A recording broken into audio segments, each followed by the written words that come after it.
And CBS News senior White House and political correspondent Ed O'Keefe joins us now. Ed, thanks for being with us. President Trump is giving his administration another 3 months, as we mentioned, to negotiate trade with China. How close are they to finalizing a deal? Not close at all, Nancy, and that's part of the reason why they need an extension. There have not been, at least that we know of, significant and substantive talks between the two sides in several days. But the extension was designed to give more time for what are traditionally, what are supposed to be complex conversations with big trading partners. We don't have a deal yet with Mexico or Canada either. And those three countries, China, Mexico, Canada, are our top three trading partners beyond the European Union, where even still we just have a framework. So it's going to take a while for this, and it's likely that these kinds of extensions could very well continue, at least with the biggest trading partners.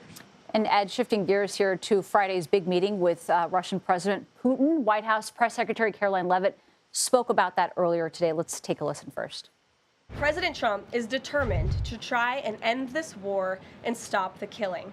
As the president has said over and over again, his strong preference will always be for peace and partnership whenever those outcomes can possibly be achieved.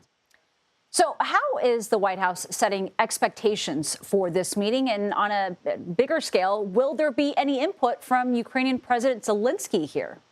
We are waiting for a virtual meeting set to be held Wednesday, Nancy, between the president, the vice president, and European leaders, plus Volodymyr Zelenskyy. This is in keeping with the president's vow made Monday that he would consult with them before heading to the meeting on Friday. So expect to learn more after that exchange tomorrow that's being held virtually. It's a chance for the Europeans and for Zelenskyy especially to weigh in with what they hope the president does and does not say, does and does not do or negotiate in that conversation. Remember, the rest of the world has agreed since the war began that in the end, whatever happens with the future of Ukraine would be settled by Ukraine.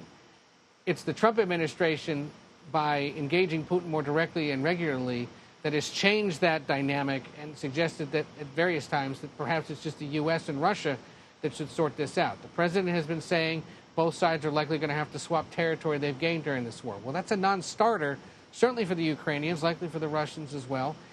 And Zelenskyy doesn't want to talk to Putin until or unless there is a ceasefire. So if anything, perhaps the biggest success that could come out of Friday is some kind of a commitment from Putin to at least temporarily cease hostilities and let some kind of conversation begin. But we should learn much more tomorrow about what it is the Europeans would like the president to do and say in that meeting. All right, Ed O'Keefe, thank you very much. Always very good to see you. And a programming note here, we will have full coverage of the summit in Alaska. John Dickerson will anchor special live coverage in the CBS Evening News from Anchorage, along with Face the Nation moderator Margaret Brennan. That is live right here on CBS News.